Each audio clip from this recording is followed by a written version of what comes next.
श्री गुरु चरण कमलेभ्यो नमः। नारद मुनि कहते हैं राजा प्राचीन बरही से कि पुरंजन उस स्त्री से संबंधित हो गया और दोनों पति पत्नी बन गए और आनंद से एक ही नगर में 100 वर्ष बिताए। नगर का मतलब है शरीर, पुरंजन का मतलब है आत्मा और सुंदर स्त्री का मतलब है मन। जब कोई स्त्री किसी पुरुष से शादी कर लेती है तो उसका अंतिम नाम ले लेती है, उसका गोत्र उसी का हो पुरुष का हो जाता है। स्त्री पुरुष के घर में आके रहती है, उसी का गोत्र अपना लेती है। उस स्त्री के साथ जो 10 उसके नौकर थे, सैकड़ों नौकरानियां थी, वो भी उसी के साथ आ गई। 10 इंद्रियां है ना, और 100 वो जो उसकी दासियां हैं, वो इच्छाएं हैं, आ गए सब अंदर। जब मन को स्वीकार कर लिया तो सब आ गए अंदर।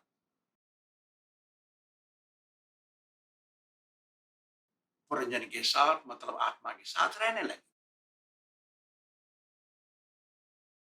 छोटे से छोटे प्राणी, चींटी से लेकर के ब्रह्मा तक, सबकी आयु 100 वर्ष की होती है। हम सोचते हैं चींटी की आयु बहुत कम होती है, नहीं नहीं, चींटी के अनुसार उसकी आयु 100 वर्ष की होती है। हमारे अनुसार हमारी आयु 100 वर्ष की होती है। ब्रह्मा तो अनगिनती वर्ष रहते हैं, लेकिन उनके अनुसार उनकी भी 100 वर्ष है। जिस प्राणी का जो शरीर है उसी के अनुसार वो 100 वर्ष जिंदा रहता है और वो अपने मन और इंद्रियों से भोगते रहता है। अपने कर्मों के अनुसार से सब दुख सुख दुख उनको सबको मिलता है। इस शरीर को पुर कहते हैं। पुर माने नगर, जिसमें पुरंजन आत्मा रहता है, उसके साथ मन रहता है। कोई भी दुनिया में ऐसा आदमी नहीं है उसको मालूम है कि वो कहां से आया है। किसी को नहीं पता है वो कहां से आए हैं, क्यों आए हैं इस संसार में, किसने भेजा है यहाँ पे, कितने दिन रहना है, उनका लक्ष्य क्या है, जीवन का लक्ष्य क्या है, नहीं पता। सोचते परिवार पालन है, रोटी खाना, पैसा कमाना, ये लक्ष्य नहीं है। मनुष्य का लक्ष्य क्या है किसी को नहीं पता है। और मर के जाएंगे कहां वो भी नहीं मालूम। सुख चाहते हैं, सुख आता नहीं। नहीं चाहते, दुख ढकेल पेल दिया जाता है हमारे ऊपर। मालूम नहीं कौन ऐसा कर रहा है। कर्माधीन होकर के दुख सुख भोगते रहता है। लेकिन जन्म के बाद, मरण से पहले घमंड इतना है, मालूम है खाली हाथ आया खाली हाथ जाएगा, लेकिन ये घमंड, उसकी सीमा नहीं है। मैं प्रोफेसर हूं, मैं इंजीनियर हूं, मैं बिजनेसमैन हूं, मैं डॉक्टर हूं, मैं पढ़ा लिखा हूं, मैं खेती वाला हूं, मैं धनवान हूं, मैं व्यापारी हूं, फलाना हूं, मैं पुरुष हूं, मैं स्त्री हूं, मैं इंडियन हूं, मैं अमेरिकन हूं। माय गॉड, यही माया का खेल है। शरीर में दोनों मन और आत्मा रहते हैं और इनमें 9 क्षेत्र हैं, 9 द्वार हैं, 9 दरवाजे। उसको 9 छेद, नवद्वारे पुरे देहि कहते हैं भगवत गीता में भगवान। ये 7 द्वार तो ऊपर हैं और 2 द्वार नीचे हैं। इन 9 द्वारों का प्रयोग करके ये आत्मा जो शरीर का मालिक है, वो अपना अपना कार्य करने के लिए इन द्वारों से जाता है। जो 7 द्वार ऊपर है वो 2 आंख, 2 नाक, 1 मुंह, 2 कान, ये 7 है।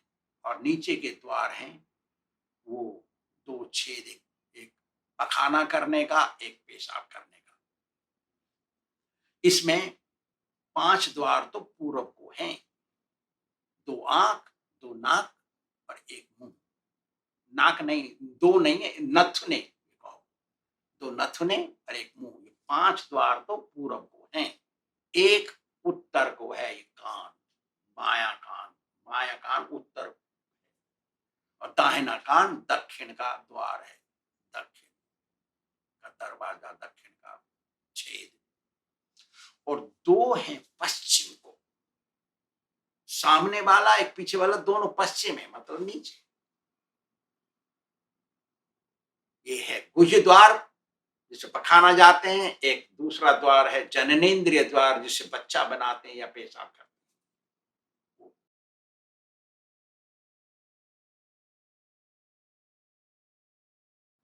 ये प्राणी अनेक प्रकार के कार्य करने के लिए 9 द्वारों से बाहर निकलता है।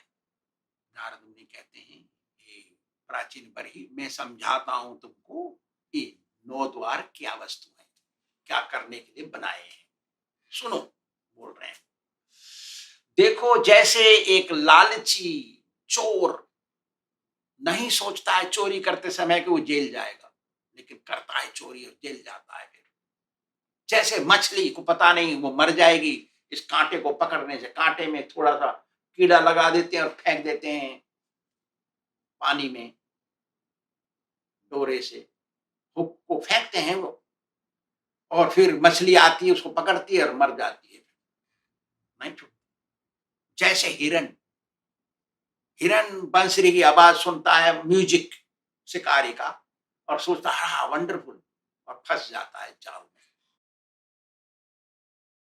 जैसे पतंगा बरसात के दिन में रात को जलती हुई लौ में जाता है, फट सोचता है बड़ा अच्छा है ये देखने में, वंडरफुल है, लेट्स गो, जाता है और मर जाता है, उसी में जल के भस्म हो जाता है। ऐसे ही प्राणी व्यतिरेक लिंग, अपोजिट सेक्स अंग्रेजी में बोलते हैं, पुरुष स्त्री को पकड़ता है, स्त्री पुरुष को पकड़ता है, दोनों में से कोई कुछ भी हो, इनको पता नहीं है कि एक दूसरे की मृत्यु है, लेकिन फिर भी वो बंध जाते हैं आपस में। एक की उपमा सर्प से है, एक की उपमा सर्पनी से है। सर्पनी जब काटती है तो वो एक दिन में मर जाता आदमी, सर्प जो काटता है तो एक दिन में मर जाता है। लेकिन ये दोनों पुरुष स्त्री मिलते हैं, सारी जिंदगी भोगते हैं, वो हर रोज काटती है, वो हर रोज काटता है, ये लड़ते हैं आपस में, मार, टेंशन, चिंता, गुस्सा, झगड़ा, अनबन, सारी जिंदगी भोगता है। सर्प के काटने से तो मर जाएगा वो, एक दिन में खत्म, ये हालत है। लेकिन जब पति पत्नी दोनों मिलते हैं तो संसार को भूल जाते हैं, अपने को भूल जाते हैं। देखो माया का खेल क्या है। जीवन का लक्ष्य नहीं मालूम उनको, मालूम भी है तो भी भूल जाते हैं।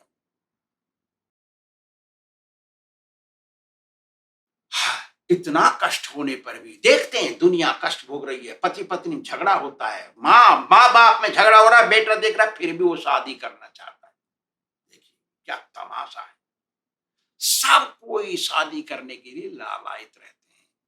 कितना मूर्ख है प्राणी, नारद मुनि कह रहे हैं। अरे राजा देख, कितना मूर्ख है ये प्राणी, इतना होते हुए फिर वो शादी ही करना चाहता है। ये माया का खेल देखो तो सही, कितना आश्चर्यजनक है। जब पुरंजन और वो दोनों स्त्री मिल गए, दोनों सुखपूर्वक उसी नगर में रहने लगे। नगर मतलब शरीर, मन और आत्मा। नारद जी आगे कहते हैं, हे राजन, उस नगरी में 2 द्वार तो पूरब को हैं, वो पास पास में है। ये आंखें, जिनका नाम है खद्योता और आविर्मुखी। खद्योत मतलब जुगनू, आविर्मुखी मतलब टॉर्च लाइट, अग्नि दीपक की लौ। उससे जो पुरंजन है आत्मा, वो द्युमान नाम के मित्र के साथ बाहर निकलता और विभ्राजित नाम की जगह पर जाता। द्युमान कहते हैं सूर्य को, विभ्राजित कहते हैं साइट सीक देखने। दो आंखें हैं, बायां आंख और दाहिना आंख। बायां आंख थोड़ा देखने में कमजोर होता है, दाहिना आंख देखने में थोड़ा ठीक होता है। और ये इनका संबंध है सूर्य से। बिना सूर्य के कुछ नहीं दिखाई देगा, आंख खोल के बैठोगे तो भी। उनको टॉर्च लाइट चाहिए, कुछ प्रकाश चाहिए, तभी देखिए प्रकाश से संबंधित है ये।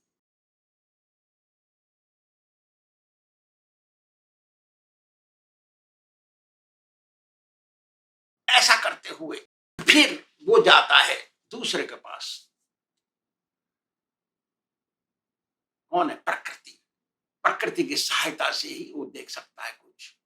सूर्य भी एक प्रकृति में ही है, और साइड से सीनरी, उसको देखना है, पेड़, पुस्तक, कुछ भी प्रकृति की है, उसकी सहायता से देखता है। उसके बाद दूसरे और दो गेट हैं जो पूरब की ओर ही हैं। उसका नाम है नौश्र नथुने, पास पास में बने हैं। उनका नाम है नलिनी और नालिनी। उनका उपयोग करके वो अपने मित्र विभावरी के साथ वो जाता था सूंघने के लिए। देखा, नलिनी कहते हैं सांस बाहर निकालने को, नालिनी कहते हैं सांस अंदर लेने को। ये प्राणवायु, प्राणवायु चलती रहती है, दिन हो या रात हो। और अपने मित्र अवधूत के साथ वहां से निकलता और सौरभ के यहां जाता। अवधूत कहते हैं प्राणवायु, और प्राणायाम, और सौरभ कहते हैं सुगंध को, सूंघने के लिए, चाहे गंदगी है चाहे अच्छी है, चाहे फूल में से आ रही है चाहे घूरे में से आ रही है, वो वहां जाता सूंघने। कौन? पुरंजन। फिर एक और है, उसका नाम है मुख्य, पूरब की ओर, उसको मुंह कहते हैं। इसका नाम है मुख्य, मुख्य द्वार है ये। उस उसका काम है दो, रसज्ञ और विपणन। उसमें से वो जाता था बहुदन और आपन के यहां। रसज्ञ मतलब जीव, जिसका काम है स्वाद लेना। विपण का मतलब है बोलना। तो वो जाता था बहुदन माने भोजन कर, भोजन के लिए। आपन मतलब पानी पीने के लिए। बात तो गंदा गंदा पीते, गंदा गंदा खाते। पढ़ना भी एक मुंह का काम है, शास्त्र पढ़ना। ये मुख्य द्वार है मुंह। इसके बाद एक द्वार है दक्षिण में, सीधे हाथ का कान। यही दक्षिण द्वार को कहते हैं पितृहु। और इससे जाता था वो दक्षिण पांचाल। देखा तमाशा, श्रुतधर मित्र के साथ जाता था। पितृहु कहते हैं स्वाहा स्वाहा यज्ञ कुंड को, श्रुतधर कहते हैं धार्मिक कार्य, और दक्षिण पांचाल कहते हैं स्वर्ग को। तो जो सीधे कान से निकलता था पुरंजन, वो धार्मिक कार्य करके, शास्त्र पढ़ के, और फिर स्वर्ग जाता था। स्वर्ग में तो 10,000 वर्ष रहते हैं। फिर 30, और एक है उत्तर द्वार, बाया कान, उसका नाम है देवहु। वो श्रुतधर मित्र के साथ जाता था वो उत्तर पांचाल। उत्तर पांचाल कहते हैं वैकुंठ को। देवहु कहते हैं भगवत सेवा। जो गुरु जी बुलाते हैं ना शिष्य को, तो उत्तर कान दिखा करके, बायां कान दिखा करके शिष्य प्रणाम करता है गुरु जी को। बायां कान दिखाया जाता, बायां अंग आध्यात्मिकता के लिए है। फिर उसके बाद हैं दो पश्चिम द्वार। पश्चिम को है वो नीचे के दोनों द्वार। एक जो आगे वाला है वो है आसुरी द्वार। उससे पुरंजन निकलता था अपने दोस्त दुर्मद के साथ और क्रामक देश में जाता था। आसुरी द्वार क्योंकि ये पेशाब के लिए बनाया है, लेकिन उसमें करते हैं वो बच्चे बनाते हैं, तो वो दुर्मद है, अहंकार, इसलिए इसका नाम आसुरी दिया। मैथुन में लगते हैं। पुंस स्त्रिय मैथुन भाव में तक, मिथुन भाव में। जब मैथुन मैथुन करते हैं तो उस समय अहंकार से भरे रहते हैं वो, और भगवान को भूल जाते हैं, इसलिए उसको आसुरी द्वार कहा है। भगवान कहते हैं इंद्रियार्थान विमूढ़ात्मा कर्ता मिथ्याचार स उच्यते। ये इंद्रियों के रस भोग में लगे रहते हैं, इसलिए वो मिथ्यावादी अहंकारी रहते हैं, झूठा दिखाते हैं सब। इसलिए तयोर न वशमागच्छेत्, उसके बस में नहीं रह जाना चाहिए, हो जाना चाहिए। भगवान भगवत गीता में कहते हैं इनके बस में हो जाने से हम आश्रय हो जाएंगे। हमारा भारत देश है पुण्य भूमि। यहाँ सूर्य जब उगता है वो पुण्य करते हैं। वहां जब सूर्य अस्त होता है तो पश्चिम में उगता है वो, पश्चिम देश में, अमेरिका, इंग्लैंड, वहां उगता है। उसको कहते हैं भोग भूमि। जहां सूर्य अस्त होके उगता है उसको कहते हैं भोग भूमि। और हमारा है पुण्य भूमि, पुण्य भूमि, धर्म भूमि। तो पश्चिम देश में गोरे लोग, काले लोग रहते हैं। उन लोगों को भक्ति करना बहुत मुश्किल है, इसलिए उन लोग जो भक्ति करते हैं वो भी दिखावटी है, असली नहीं है। बड़ी मुश्किल से कोई एक मिलेगा जो असली से भक्ति करता है। भक्ति में आ जाते हैं, 1 महीना, 6 महीना, 2, 4, 6 वर्ष, 10 वर्ष रह के फिर भाग जाते हैं, वही मांस खाना, मदिरा पीना, और क्या करना पता नहीं करते हैं वो लोग। क्यों? कि वो है भोग भूमि, इंद्रिय सुख वहां पर बहुत ज्यादा है। इंद्रियां ही, इंद्रिय सुख ही भक्ति मार्ग के लिए अड़चन है। फिर एक और गेट रह गया पश्चिम में, उसका नाम है निवृत्ति। निवृत्ति है, उससे पुरंजन अपने मित्र लुब्धक के साथ जाता था वैशस के यहां। लुब्धक मित्र है, वो है हवा, गैस, पाद जिसको बोलते हैं, नीचे से निकलता है वो हवा।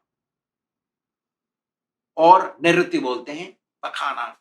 वैशस माने दुर्गंध, बहुत पेनफुल, ऐसा। जब कोई मल करता है तो उसके पहले गैस निकलती है, बाद में, पहले भी, बीच में भी, वो दुर्गंध की वस्तु है वो। जो वहां से मरते हैं वो नरक में जाते हैं, बहुत पेनफुल मरण है वो।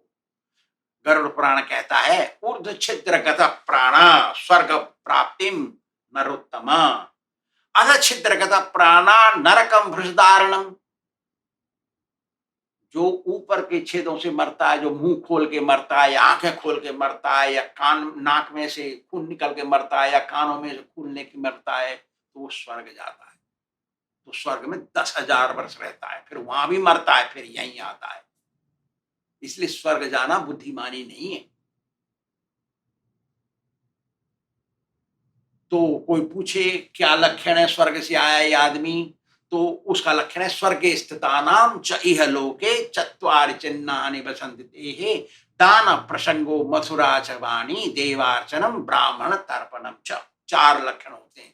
जिसमें ये 4 लक्षण होते हैं वो स्वर्ग भोग के आया है, इसका मतलब है कि सत्पात्र को दान देता है वो, उसकी दान देने की इच्छा है। 10 मन गेहूं हुआ है खेत में से तो 5 मन देगा वो, धीरे धीरे मंदिर को दे देगा वो। मधुराच वाणी, शास्त्र पढ़ेगा। मधुर वाणी मतलब ये मधुर बोलना, मीठा बोलना नहीं है। शास्त्र पढ़ेगा, शास्त्र चिंतन करेगा, वो शास्त्र बोलेगा। देवार्चनम, भगवान की सेवा में लगेगा, वो जाएगा भगवान की सेवा करेगा, ढोक लगाएगा, घर में रहेगा, जाएगा मंदिर, रोज पाठ पूजा करेगा। ब्राह्मण तर्पणम, जो ऐसे ब्राह्मणों से मित्रता रखेगा जो चाय बीड़ी तमाकू नहीं पीते, प्याज लहसुन अंडा नहीं खाते, ऐसे ब्राह्मणों। देवार ब्राह्मण मीन्स वेद पाठियों से, सही ब्राह्मण है, चाय नहीं पीते। आजकल तो वेद पाठ करने वाला चाय पीता है।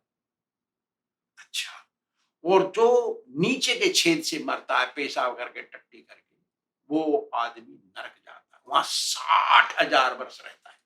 10,000 वर्ष स्वर्ग, 60,000 वर्ष नरक में जाता है। देखिए क्या है संसार, 60,000 वर्ष।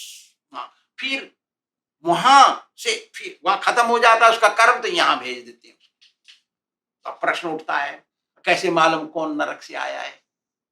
देखिए शास्त्र कहता है, अत्यंत कोप कटुता च वाणी, दरिद्रता च स्वजनेषु वैरम, नीच प्रसंगो कुलहीन सेवा, चिन्हानि देहे नरके स्थिता।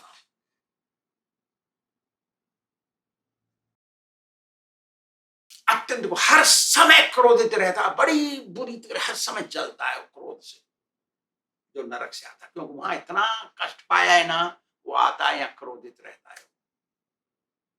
कटुता जवान, हर समय बहुत कठोर वचन बोलता है, गाली बकता है। दरिद्रता, बड़ी मुश्किल, कपड़े भी गंदे, दरिद्र रहता है, गरीब, अपने ही लोगों से, जो हमारी सहायता करते हैं उन्हीं से दुश्मनी रखता है,